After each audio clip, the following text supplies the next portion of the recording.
రాష్ట్రంలో యూరియా సరఫరాపై వైసీపీ విష ప్రచారం చేస్తుందన్నారు సీఎం చంద్రబాబు. రైతుల ముసుగులో వైసీపీ కార్యకర్తలు యూరియా దొరకటం లేదని తప్పుడు ప్రచారం చేస్తున్నారని, కుప్పంకి హంద్రినీవా నీళ్లు ఆపేశారని, అటు సోషల్ మీడియాలో సైతం తీవ్ర ప్రచారం చేస్తున్నారని, వైసీపీ ఫేక్ ప్రచారంపై కఠిన చర్యలు తీసుకుంటామని హెచ్చరించారు సీఎం చంద్రబాబు.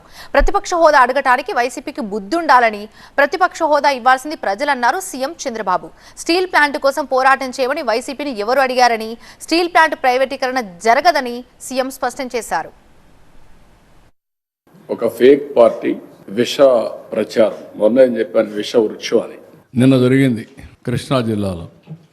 ఎవరు చేశారు? వైఎస్ఆర్ కాంగ్రెస్ పార్టీ. ఇతను ఎర్రా వాసు, ఎర్రా రామ్మూర్తి, చీలి వెంకటేశ్వరరావు, కొలాంటేశ్వరరావు ఆ ఊర్లో ఎరువులు తీసుకుపోయి డౌన్లోడ్ చేసి అక్కడి నుంచి పక్క ఊరికి పోతా ఉంటే ఆ లారీని హైజాక్ చేసే పరిస్థితి వచ్చారు. రైతుల ముసుగులో వైఎస్ఆర్ కాంగ్రెస్ పార్టీ కార్యకర్తలు వచ్చి రాజకీయం చేయాలంటే మాత్రం కబద్దార్, జాగ్రత్తగా ఉండండి.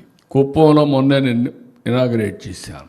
నేను అక్కడి నుంచి రాకమునిపే నేను వెళ్ళిపోతాను, నీళ్లు రావని మాట్లాడే పరిస్థితి వచ్చారు. ఒక పంపు 3 గంటలు టెక్నికల్ ప్రాబ్లం వచ్చింది. ఇమ్మీడియట్గా పంపుని రీప్లేస్ చేశారు.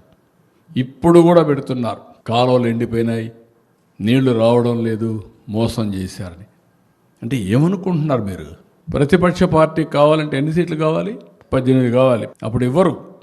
అది రైట్, హక్కు, ప్రజలిచ్చే అవకాశం, అది ప్రజలిచ్చే అధికారం. రాజకీయ ప్రభుత్వం ఇచ్చేది కాదు. ఇవన్నీ బెదిరిస్తే వచ్చేదనుకుంటే ఎట్టవుతుందండి? వాళ్ళు దగ్గర పెట్టుకొని పనిచేయండి మీరు. విశాఖపట్నం స్టీల్ ప్లాంట్ ప్రైవేటైజ్ చేస్తే పోరాడతాడంట. ఎవరు చెప్పాడా నిన్ను పోరాడమని? ఎవరు ప్రైవేటైజ్ చేస్తారా?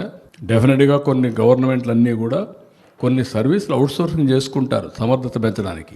అది నెపం పెట్టి ఇష్టానుసారంగా మాట్లాడడం. 12,000 కోట్ల రూపాయల కేంద్రం ఇచ్చి ఈరోజు మళ్ళీ విశాఖపట్నం స్టీల్ ప్లాంట్ రివైవ్ చేసే ప్రయత్నం చేస్తే ఒక నిర్ణయం తీసుకొని ఆ నిర్ణయాన్ని పునరాలోచించి మళ్ళీ 12,000 కోట్ల రూపాయలు ఇచ్చి ఈరోజు ముందుకు తీసుకుపోతున్నాం. ఇలాంటి దౌర్భాగ్యమైన పార్టీని ఎప్పుడు చూడలేం.